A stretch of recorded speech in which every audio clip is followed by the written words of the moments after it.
আপনারা কি জানেন যে আমরা ইবাদত করি মসজিদে, খ্রিস্টানরা ইবাদত করে কোথায়? গির্জায়, তাই না?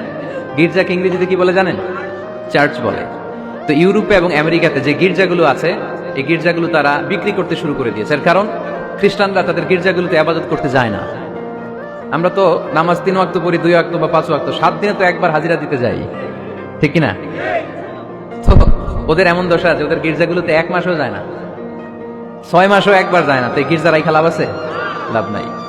এই গির্জা ওরা বিক্রি করতে শুরু করেছে, আর ওখানকার মুসলিম কমিউনিটির নেতারা এই সুযোগে এই গির্জাগুলো কম দামে কিনে এটারে মসজিদ বানাইতে শুরু করছে। ইউরোপ আমেরিকাতে আলহামদুলিল্লাহ, আপনারা শুনে খুশি হবেন, ওরা ইসলামিক সেন্টার বলে এগুলোকে। কি বলে? Islamic centre. আমাদের এরকম ইসলামিক সেন্টার করা দরকার, যেখানে দার্স হবে, দার্স, রেগুলার দার্স হবে। এই যে তাফসীর মাহফিলগুলো বছরে একবার, গত বছর আসছিলাম এখানে, আবার 1 বছর পরে দেখা কি শিখলেন কি শিখলেন না, কি বুঝলেন কি বুঝলেন না, আর জানা শোনার সুযোগ হয়েছে নাই। কিন্তু